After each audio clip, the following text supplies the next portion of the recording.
Understanding the proximal humeral fractures. The video is created by Dr. Abhinav Gupta and team. A proximal humerus fracture is a break or injury to the upper part of humerus bone near the shoulder joint. The proximal humerus includes the head, ball, of the humerus, the greater and lesser tuberosities, bony prominences, and the surgical and anatomical necks of the bone. Fractures in this region are common and can result from various traumatic incidents or falls. Key features of proximal humerus fractures include 1. Location. The fracture occurs in the upper portion of the humerus, typically involving the region near the shoulder joint. 2. Causes. Falls, especially in older individuals because of fall on an outstretched arm. Trauma. Direct impact or force to the shoulder, such as during a car accident or sports-related injury. Classification system for proximal humerus fractures is developed by Dr. Charles Neer. This system categorizes fractures based on the number and displacement of fracture fragments. 1. Two-part fractures has two main parts, typically the greater tuberosity and the shaft. 2. Three-part fractures has three main parts, the greater tuberosity, the surgical neck, and the shaft. 3. Four-part fractures has four parts, greater and lesser tuberosity, surgical neck, and shaft. 4. Multifragmentary fractures has multiple fragments involving articular surface and tuberosities. The factors contributing to displacement of these fractures. 1. Rotator cuff function, if these muscles are weakened or compromised due to injury or disuse. 2. Muscle imbalance result from weakness, atrophy, or injury to specific muscles. 3. Lack of dynamic stabilization. 4. Loss of muscle tone. Prolonged immobilization or lack of use of the shoulder can lead to muscle atrophy and loss of muscle tone. 5. Effects of gravity. The weight of the arm can act as a deforming force, especially if the muscles are not actively contracting to counteract the effects of gravity. 6. Disruption of anatomical relationships such as detachment or dysfunction of the rotator cuff. 7. Joint instability makes it more challenging for fractured segments to maintain proper alignment. Clinical presentation. Pain around the shoulder area, aggravated by movement. Swelling and bruising may be present around the shoulder and upper arm. Limited range of motion. Diagnosis. X-rays. Imaging studies, usually X-rays, are used to confirm the diagnosis, assess the type of fracture, and determine the degree of displacement. Treatment. Non-surgical. Minor fractures may be managed non-surgically with measures such as immobilization using slings, braces, or casts. Surgical. Severe fractures or those with significant displacement may require surgical intervention, often involving the use of plates, screws, or other fixation devices to stabilize the fracture. Physiotherapy assessment. 1. Detailed fracture information. Understand the specifics of the humerus fracture. 2. Surgical history, if done. Details of fixation, plates, screws, rods, and any postoperative restrictions. 3. Pain assessment. Evaluate the location, intensity, and nature of pain. Assess factors that exacerbate or alleviate pain. 4. Range of motion, ROM. Assess active and passive range of motion in the affected shoulder and adjacent joints. Identify any restrictions, pain, or apprehension during specific movements. 5. Strength testing. Evaluate muscle strength in the muscles around the shoulder. Identify weaknesses or muscle imbalances that may have developed due to the fracture. 6. Joint stability. Assess joint stability, especially if the fracture involves the shoulder joint. Check for signs of joint laxity, instability, or limitations in joint movement. 7. Neurological assessment. Evaluate sensory and motor function, particularly if there are signs of nerve involvement. Assess reflexes and nerve distribution in the affected area. 8. Functional assessment. Evaluate the impact of the humerus fracture on daily activities and functional tasks. Identify difficulties with activities of daily living, ADLs, and mobility. 9. Posture assessment. Examine overall posture, focusing on the alignment of the shoulder. Identify any compensatory changes in posture. 10. Palpation. Palpate the humerus, shoulder, and surrounding structures for tenderness, swelling, or crepitus. Check for any abnormalities, deformities, or signs of surgical hardware.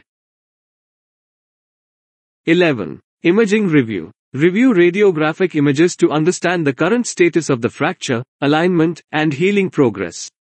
Assess the integrity of any surgical hardware. 12. Patient education. Provide detailed information about the specific humerus fracture, the expected course of recovery, and any precautions related to the fracture type. Physiotherapy management. The following is a day-wise generalized rehabilitation outline, but the specific program should be tailored by a qualified physiotherapist based on ongoing assessments. Day 1 to Day 7. 1. Day 1 to 2. Early immobilization and passive range of motion, PROM. Sling or brace for support. Perform gentle PROM exercises to avoid stiffness. Focus on pain management with ice. 2. Day 3 to 5. Passive and active assisted range of motion. Gentle scapular mobility exercises. 3. Day 6 to 7. Active range of motion, AROM, initiation. Incorporate pendulum exercises and wand exercises for shoulder mobility. Emphasize scapular stability exercises. Week 2 to Week 4. 4. Week 2. Progressive AROM and isometric exercises. Begin gentle strengthening exercises for elbow and wrist. 5. Week 3. Strengthening and scapular stabilization. Introduce resistance exercises for the shoulder, gradually increasing the load. Continue flexibility exercises for the entire shoulder girdle. 6. Week 4. Progression and functional activities. Activities, such as reaching, lifting, and carrying light objects. Begin proprioceptive exercises to improve joint awareness. Week 5 to Week 8. 7. Week 5 to 6. Advanced strengthening and functional progression. Dynamic shoulder movements. Incorporate functional tasks with increased complexity. Focus on neuromuscular control. 8. Week 7 to 8. Endurance and advanced functional tasks. Progress to more challenging functional tasks and activities. Evaluate progress toward achieving rehabilitation goals. Beyond Week 8. 9. Progressive return to normal activities. Customize the program based on individual goals and occupational demands. Continue monitoring and adapting the program as needed. 10. Long-term maintenance and preventive strategies. Emphasize ongoing flexibility, strength, and endurance exercises. Educate the patient on injury prevention and self-management techniques. Some of the electrotherapeutic modalities to manage pain, reduce inflammation, and promote healing are as follows. 1. Transcutaneous electrical nerve stimulation, TENS. Purpose, pain management. 2. Ultrasound therapy, applied to the fractured area to improve blood flow and accelerate healing. 3. Interferential current, IFC. Purpose, pain management, edema reduction. 4. Pulsed electromagnetic field therapy, PEMF. Purpose, accelerate healing. 5. Cold laser therapy, low-level laser therapy, LLLT. Purpose, pain management, tissue healing. 6. Shortwave diathermy. Purpose, deep heat for pain relief.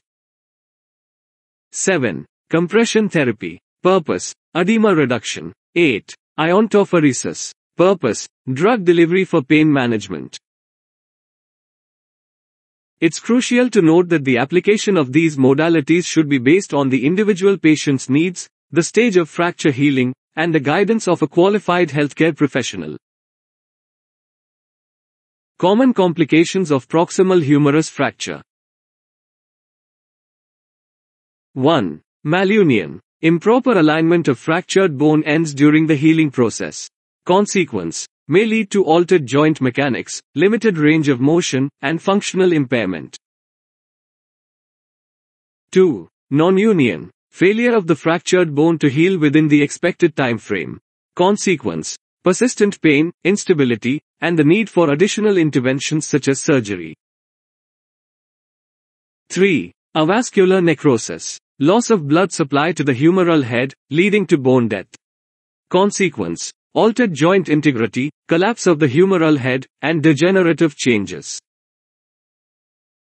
4. Joint stiffness. Reduced range of motion and flexibility in the shoulder joint. Consequence: impaired function, difficulty performing daily activities, and reduced quality of life. 5. Rotator cuff tears. Tears or injuries to the rotator cuff muscles. Consequence: weakness, pain, and limitations in shoulder function. 6. Infection. Introduction of bacteria into the fracture site, leading to infection. Consequence: localized or systemic infection, delayed healing, and the potential need for further interventions. 7. Hardware complications, if surgical fixation is performed. Issues related to the implanted hardware, e.g., screws, plates. Consequence: pain, instability, or the need for hardware removal.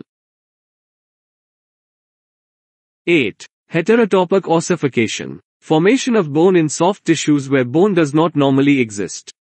Consequence: restricted joint movement and potential pain. 9. Complex regional pain syndrome, CRPS. Chronic pain and inflammation affecting the extremity. Consequence: persistent pain, swelling, and changes in skin color and temperature. 10. Functional limitations. Reduced ability to perform activities of daily living. Consequence: impaired quality of life and reduced independence. The management of proximal humeral fractures aims to minimize these complications through accurate diagnosis, appropriate treatment, and comprehensive rehabilitation. Early and effective physiotherapy, patient education, and close monitoring contribute to optimal outcomes and the prevention of complications.